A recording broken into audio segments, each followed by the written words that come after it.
In today's video, I'm going to teach you how to create and use threads in Slack. Threads are one of the simplest ways to keep your conversations organized in Slack, especially when a single message sparks a lot of follow-up discussion. Instead of adding more messages to the main channel and pushing other updates out of view, a thread keeps all related replies neatly connected to the original message. Here's how to start. When you see a message you want to respond to without cluttering the channel, move your cursor over that message. A small toolbar will appear. Click the reply and thread icon, which looks like a speech bubble. This opens a panel on the right side of your screen that's dedicated to that conversation. Type your reply in the box at the bottom of this thread panel, just like you would in any regular message. Before you send, look for the option to share your reply back to the main channel. There's a small checkbox below your message composer.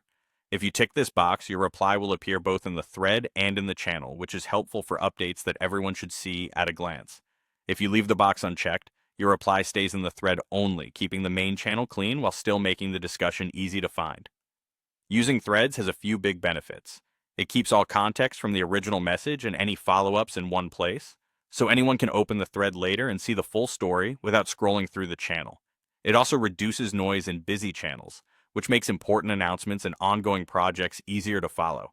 A few quick tips as you work. Keep your replies focused on the original message so the thread stays on topic. If your update is broadly relevant, consider checking the option to share it to the channel so it doesn't get missed. If the detail is meant for a smaller group, leaving it in the thread maintains clarity for everyone else. You can also scan the thread panel to catch up on prior replies before adding your own, which prevents duplicate questions and keeps the flow smooth. That's all there is to it. Hover over a message, click Reply in Thread, type your response in the panel, and choose whether to share it back to the channel. With this simple habit, your Slack workspace will feel more organized, conversations will be easier to follow, and your team will spend less time searching for context and more time getting work done.